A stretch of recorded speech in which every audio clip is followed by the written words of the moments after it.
Çekme karavan alırken biraz şeylerim vardı benim, çekincelerim vardı.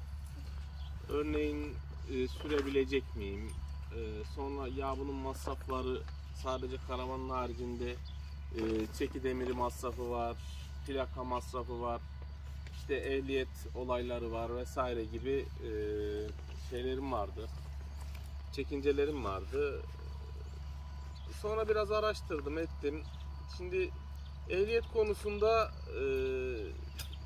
yani 750 kilogram altı diye geçen karavanları aldığınızda normal otomobil ehliyetiyle alabiliyorsunuz.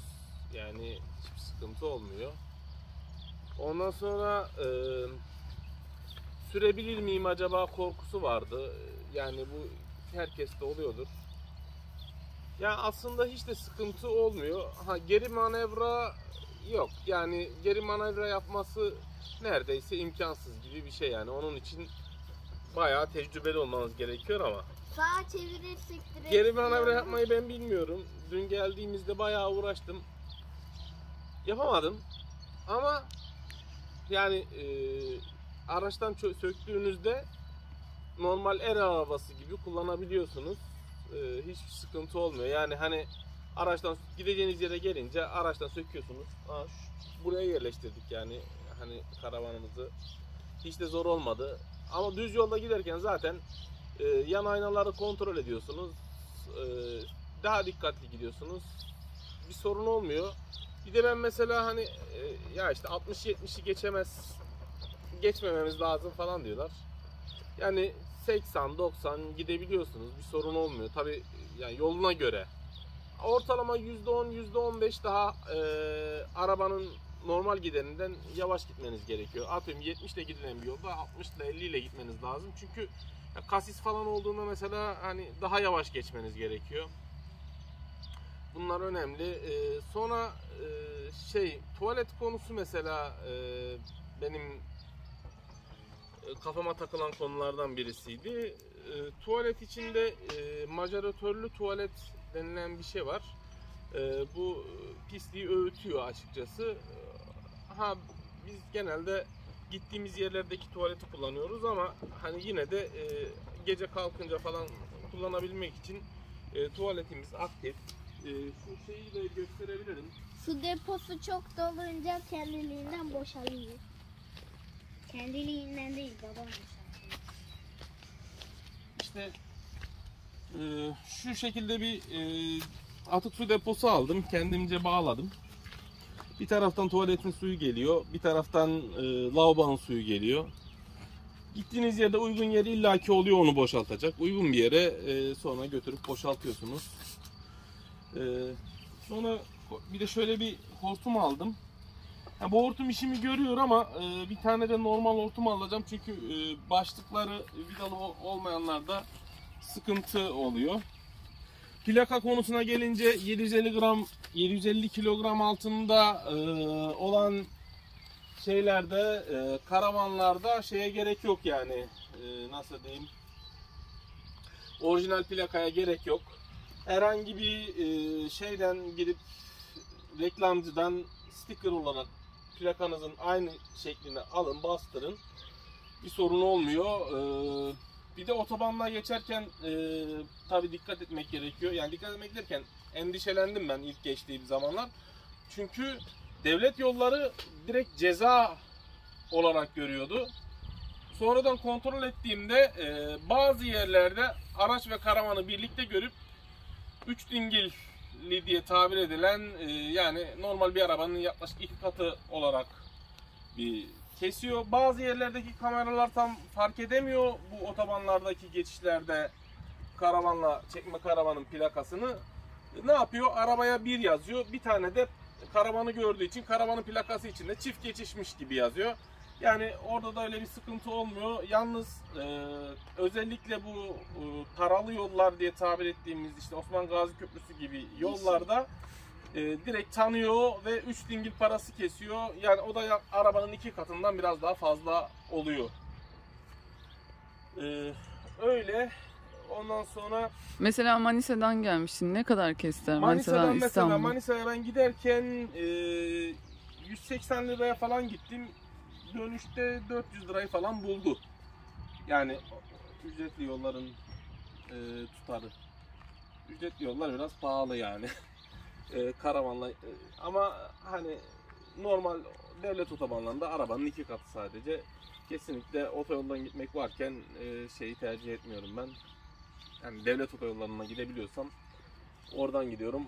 Ara yoldan gidip de nasıl diyeyim, sıkıntılı geçeceğime otobandan gitmek daha sağlıklı oluyor benim açımdan. Dediğim gibi otobandan giderken de yani ortalama 90'la gidiyorum. 100'ü bulduğum da oluyor. 110'u çok bulmuyorum. 110'u bulunca zaten karavan kendini belli ediyor yani. Otobanda dahi olsa 100'ü geçmemek lazım. Yani sonra yani aracım Egea. Bu arabayla da rahat çekebiliyorum. Çeki demirini de taktırdık. Yani tamponu delmiyorlar. Tamponun altından delip bu şekilde bir çeki demiri taktırdık. Çeki demirinin maliyeti ne kadar? Bu da mesela benim merak ettiğim konulardan birisiydi çünkü. Şimdi yaklaşık 2500 lira gibi bir şey çeki demirinin takılmasına, yani hani hem fiyatı hem de montajına gidiyor. Ama bunun yanında çeki demiri takarken neler yapmak gerekiyor? Bu da önemli. Çeki demiri taktığında bitmiyor olay. Çeki demirini herhangi bir yerle anlaşıyorsunuz. Yani ben Agus Karavan'da taktırdım. Onlar da yapabilirsiniz. O sizin bulacağınız bir yer. Buradaki mesele çeki demirini taktırdıktan sonra bir de TSE'den, TÜ'den değil, TSE'den tekrardan o çeki demirini taktırdığınız yere size bir belge veriyor. O belgeyle gidiyorsunuz TSE'ye. Yani çok zor olmadı ama TSE yani öyle bekletmedi beni. Bir yarım saat içinde diyelim gitti, kontrol ettiler, onayladı. TSE'den o onaylanmış belgeyle birlikte yani çeki demirini taktırdığınız aldığınız yerle tabii bunun taktırdığınız yerin bunun projesini falan çiziyor. O çizdiğiniz projeyi gidip şeye TSE'de onaylatmanız gerekiyor. Hem projeyi onaylıyor hem aracı kontrol ediyor. Daha sonra TSE'den aldığınız o onaylı belgeyle birlikte de herhangi bir notere gidiyorsunuz. Notere gittikten sonra da çeki demirinizi işletiyorsunuz. Çeki demirinizi işlettikten sonra artık her türlü karavanı çekebilir hale geliyorsunuz. Dediğim gibi 750 kilogram altı diye geçen ama aslında 750 kilogramı da geçiyor. Şu ana kadar ceza yazan olmadı. Olmuyor diye biliyorum. Yani hani bunlara O1 belgeleri veriliyor. Bir de O2 belgesi diye bir şey var. O2 belgesi de 750 kilogramın üzerindeki karavanlara veriliyor. Çekme karavanlara. Ama şimdi O2 belgesi olduğu zaman şöyle bir durum var. Birincisi B ehliyetle süremiyorsunuz. Onun için karavan çekme ehliyeti ayrıca almanız gerekiyor. İkincisi ise her yıl o karavanı muayeneye götürmek zorundasınız. Bunların 750 kilogram altındaki karavanların herhangi bir muayeneye götürme zorunluluğu da yok. Plaka zorunluluğu da yok. Direkt şey yapabiliyorsunuz yani hani arabanın arkasına takıp götürebiliyorsunuz diyeyim. Videomuzu beğenmeyi unutmayın. Yani beğendiyseniz abone olursanız seviniriz. Biz gezdiğimiz yerleri de anlatıyoruz. Şu an pandemideyiz. Cuma günü akşam geldik. Burası Danişment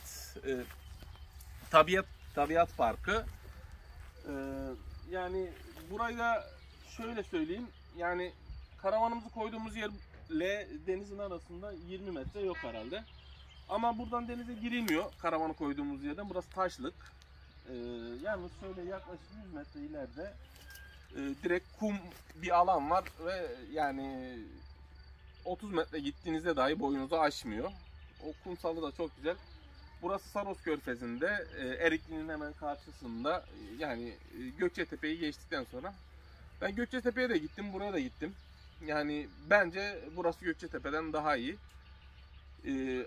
Ne yapmak istediğinize de bağlı tabii. Denize girmek istiyorsanız, böyle ormanın içerisinde falan, burası iyi. Şimdi Gökçetepe'de buranın farkı ne derseniz, niye burayı daha çok sevdiniz? Buraya direkt kumsaldan yürüyerek girebiliyorsunuz.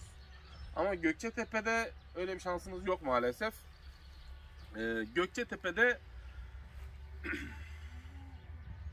şey var, iskele var.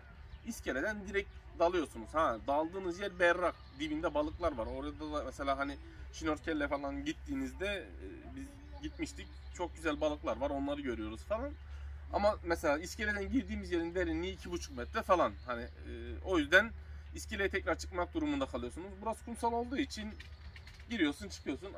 İkisi de Saros Körfezi'nde olduğu için soğuk. Yani Haziran'dan sonra gelmekte fayda var diyeyim. Böyle. Teşekkürler.